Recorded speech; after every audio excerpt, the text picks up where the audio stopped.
In this video, I discuss the 4 types of retirement and, more importantly, how to move up even if you are already retired. Coming up next on Holy Schmidt. One of the greatest things about this channel is that I have the opportunity to interact with hundreds, even thousands of people through the comment section in any given month. Some of their stories are challenging, others are exceptional. But more often than not, it is a story of a slow, steady climb through the working years into retirement. Occasionally, though, I hear about a true rags to riches story where they go from basically nothing, maybe even deep in debt, to totally and completely prepared for retirement in 8, 10, or 12 years. And before you ask, no, they didn't win the lottery. So what did they do? Well, let me warn you up front that a lot of the rags to riches videos that you see often highlight some sort of secret, a secret that the author has put together just for you. It's one that author and you are sharing, and for a mere few $100s, you can buy your way into the knowledge base of that secret. Now, the question I ask when I see these videos about the secret to riches is, if the video is so good, if the secret is so good, why is the author packaging it up, putting it into a program, and selling it to you instead of keeping it secret and using that secret to make more money?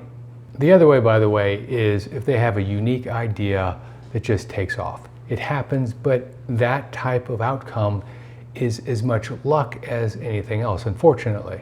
But let's assume that swinging for the fences isn't for you. How do you take your life from where it is now to where it needs to be in retirement? Well, the first thing you need to know is you need to know what success looks like. This is the foundation for just about any goal, by the way. Stephen Covey talks about the 7 habits of highly effective people, and he uses the term begin with the end in mind, which is a variation of a similar theme that has been in many success journals and success books throughout time. You can't get to where you want to go if you don't know where you need to go. And frankly, this is where 9 out of 10 people fail when it comes to retirement. They don't have a target.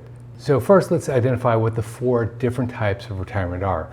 And basically, you and others will fall into one of these 4 categories, plus or minus a bit. The first is what's called a stable retirement. A stable retirement is one where you have 3 to 6 months of expenses covered and all of your insurance needs met. This type of retirement isn't true retirement because with only 3 to 6 months of needs met, you have to have some sort of income coming in. It's usually from a part-time job in conjunction with Social Security. But you have the basics in place so that you aren't in danger in retirement. The next level up is what's called a secure retirement. A secure retirement means that you're not working. You have all of your basic needs met: food, clothing, shelter, health care, and basic technology. It's not a great life, but it's not a bad life either. It is a life in between. If you fall into this category, you might be a retirement zealot, one that wants to retire early, and a practitioner of the financially independent retire early movement, FIRE. This is where most of them actually end up after a short period in the workforce. The next level up is what's called the financial freedom retirement. This is what most people think about when they think about retirement. I call this the day before you retire spending type of retirement, meaning that all of the things that you're paying for the day before you retire are the things that you should still be able to pay for when you go into retirement. Let me explain. Throughout your life, you are constantly paying for expenses that are temporary in nature. The mortgage on your house, college education for your children, the weddings that you may pay for. The list goes on and on and on. They're big, but they're also one-off. You may need to save for them for a long period of time, but after you've saved for them and paid for them, they're not going to repeat themselves in retirement. The day before you retire, a lot of these expenses are gone, and that is the aspiration of many people for a financial freedom type of retirement. And then the last group is the financially abundant or financial abundance retirement.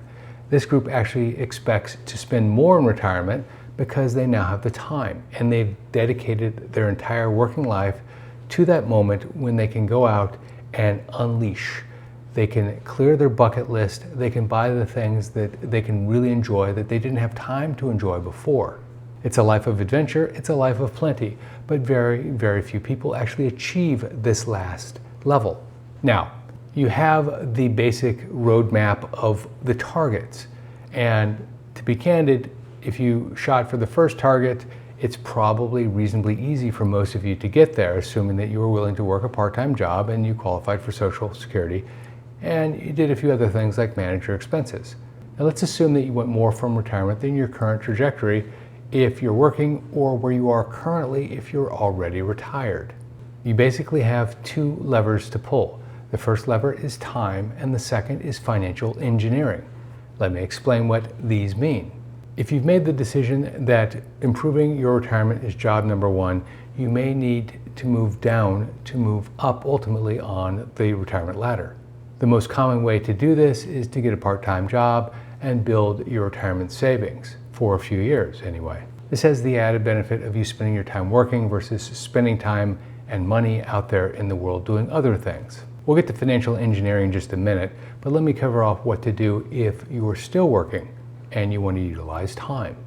If you're still working, the easiest way to move yourself up a level is to work for a year or two or three more, because that allows you to do something very similar, which is to earn money and let your investments continue to grow without drawing down on them, and contribute to your investments along the way. And frankly, if you have yet to retire and you add a year or two to your working years, you'd be amazed at how far up you can go in the ladder. The next area is something called financial engineering.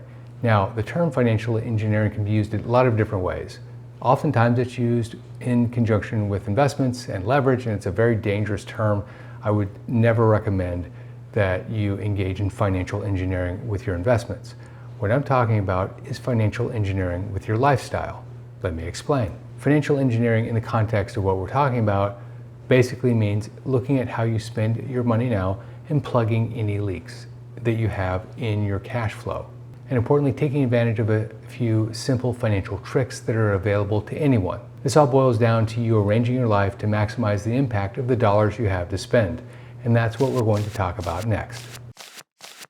Number one, the single most important thing you need to do if you want to change the game is to get ahead of your bills. Now, what do I mean by that? If you find at the end of every month you have no money whatsoever and you're waiting to pay bills until payday, you're not ahead of your bills. If at the end of every month you still have additional cash in your bank account, well, then you are ahead of your bills. It's that simple. Let me be super clear on this point.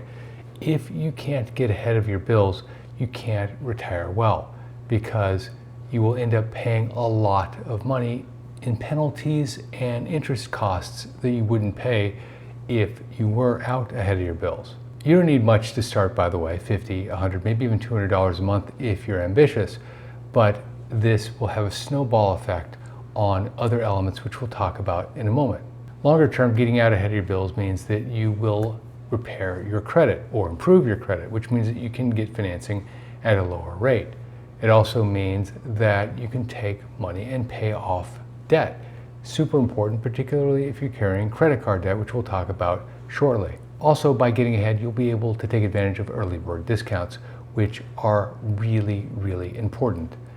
Between having a good calendar system on knowing when to buy and having the actual funds to buy, you can save 30 to 50% on a lot of major purchases. Next, take your extra cash flow that you've now developed and use that to pay down your credit cards as quickly as possible. Credit card debt is so bad for you, particularly in retirement, that this has to be job number 2 after you get out ahead of your bills. I have a video, by the way, on how to get out of debt quickly. I'll put a link in the description below. A question that comes up is, why wouldn't I just pay off my credit card later? Well, that's a bit like being a long distance runner and having a set of lead shoes to run the race. You need to get rid of those lead shoes no matter what. If you have $100 and you can pay off an 18 to 24% credit card or invest it in an investment that pays, let's just say, ambitiously 6% if it's guaranteed, 8, 10, or 12% if it's not guaranteed, like an equity type of return, you're always better off getting the certainty of paying off 18 to 24% debt. you're not paying 18 to 24%, which means you have 18 to 24%, the interest on the 18 to 24% in your cash flow for other things. One of the big arguments put forward is if something was to happen to me tomorrow, my heirs would have the assets from my investments. They wouldn't actually, because you have to clear your credit card debt with your assets at any point in time. Even if you declare bankruptcy in this day and age, you're still going to owe part, if not all, of that credit card debt. Also, just for completeness, if you had a credit card that had a 20% APR and it was a $10,000 balance, and you kept that $10,000 balance for your entire adult life, let's assume that it was 35 years, you would pay $70,000 in interest on that $10,000 balance. And by the way, the credit card company has a safety mechanism so that you don't get too far out over your skis, and that's called a minimum payment on your credit card. Every credit card has a minimum payment, and the reason is because if you don't have a minimum payment and you're compounding interest at 20% per year, $10,000 grows to $7 million in 35 years. But what if you don't have a credit card balance? And a lot of people don't. In fact, a lot more people who watch this channel don't than do, would be my estimate. If you don't have a credit card balance, that's even better, because then you can take the cash flow that you freed up and go directly into investment mode. You also begin to look for other leaks that you couldn't see before by looking for things like higher yielding bank accounts and bigger discounts for booking early for a vacation, for example, that you couldn't afford before, but now you can. You get the point. By the way, there is a book called I Will Teach You to Be Rich by Ramit Sethi. It is a wonderful book, and it is wonderful for so many reasons, but the best aspect of this book is it is entirely about plugging your leaks and extracting the maximum possible value from limited cash. Now, in all candor, the book was written for 20 to 30-year-olds initially who are just starting off in life, who have very little money, and how to take that little money and make it big money. And the author, he's very funny. He's a little cocky, but in a funny sort of way, but he's also quite self-deprecating, which makes it a great read. It's called I Will Teach You to Be Rich. If you like this video, check out that video on what to do if you're age 60 and you have absolutely no retirement savings. It's one of my most popular. This is Jeff Schmidt. Thanks for watching.